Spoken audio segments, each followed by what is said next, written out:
a chance to say I'm just having fun with it. I got a fresh cut, you know, I got holes in my shirt, I got some janky lighting, but we're gonna do it big. Doing they're sort of like album reviews, but also my predictions for the night and my rankings of the different Grammys. So the 5 that were nominated were Jay-Z 444, Kendrick Lamar Damn, Migos Culture, Rhapsody Layla's Wisdom, and Tyler the Creator Flower Boy. I listened to all these albums as soon as they came out at least twice.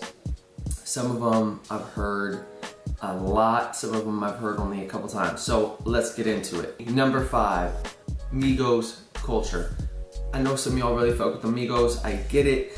It's just as a kind of, listen, the kids already say I'm an old head, and as someone who's a bit of a hip hop traditionalist, this one for me, it's just Migos have never totally been my vibe. You know, spending a lot of time in these public schools here in Philly, I've heard this album and certain songs on this album probably close to 1 million times. I can only hear T-shirt so many more times before I'm gonna strangle somebody. 4, I think it's fitting. I'm gonna have 444 in here. I fuck with Jay, but he's been winning Grammys since like 99 or like 2000. I was looking at it. He's like, this dude, every time he drops an album, he's nominated, which is, I think, a testament to Jay, but also he's won enough. You know what I mean? Jay has his Grammys. The more he wins, there's gonna go into his trophy rack. Thought it was a great album. Hands down, one of the most influential MCs to my entire life, but I also love that the album was, you know, he did it in tandem with No ID. I really like that one album of just being all the one producer's beats, working closely with a producer. I'm really into that, but it didn't have for me what I think some of these other albums did. 3, this one was hard. This was probably the hardest one for me to put in number 3. But for me, it's gonna have to be Rhapsody Layla's Wisdom. Really like this album a lot. I fuck with Rhapsody. I think she's a killer MC. I thought the beats were popping. That kind of like Anderson .Paak, like swung, kind of like laid back. It's kind of boom bap, but it's got a lot of swing to it. Ooh Wee was probably one of my favorite tracks off of here, plus it has Anderson on it. And here's a little humble brag or not so humble brag. This is just bragging, period. I have some songs that I've been working on with beats that I bought from the producer that made Sassy from Rhapsody. So,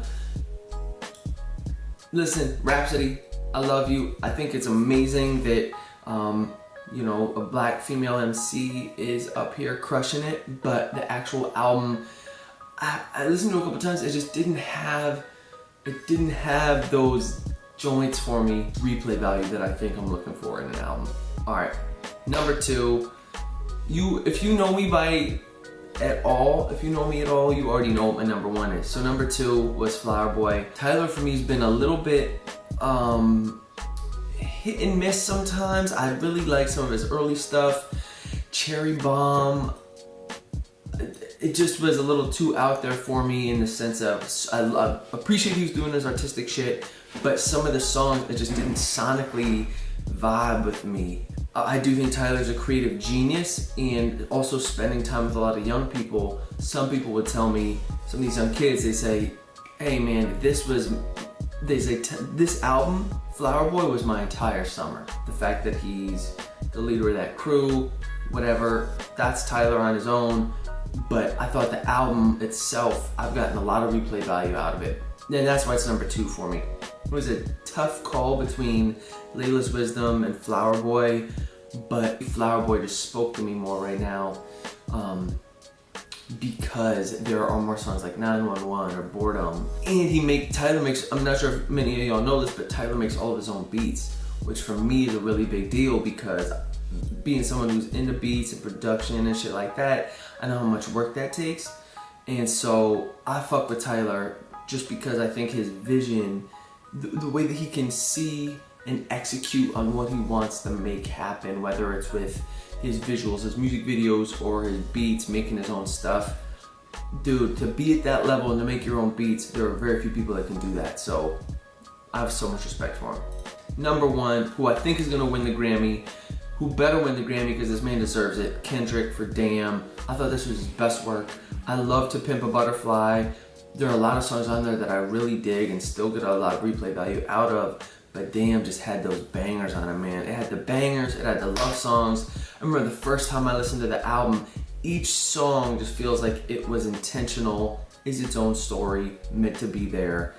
To me, Damn felt like the most complete album out of all of them, just because start to finish it was short, it was compact, and every single song had its own vibe, its own mood. It has the joints to turn up to. Kendrick obviously brings it every time with the lyrics, and it has the love songs, it has the stories, it has the bangers. Kendrick kills it. It's super creative. For those that don't know mixing either, like the engineering side of things, Kendrick is always pushing the boundaries as far as his different voices or using different effects. Kendrick, he messes with reverb, he pitches it up, pitches it down. He'll do some shit that's like super delayed out. He'll use a lot of distortion. He'll use it really up close. It's in your face. He'll bring it back. It's just creative. Kendrick is, to me right now, one of the best. I loved More Life by Drake. This though, I think is, I appreciate that this made the list. To me, I love all the other albums on the list too. It's really a no-brainer. Damn takes the cake, hands down #1. It's my favorite of all of them, and I think it's the one that's actually gonna also win the Grammy. Tell me who you think is gonna win.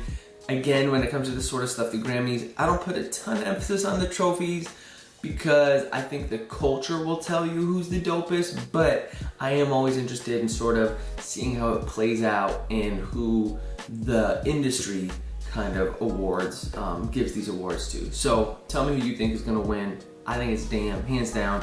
Kendrick is the GOAT, #1. Video #2. Thank you for watching. Peace.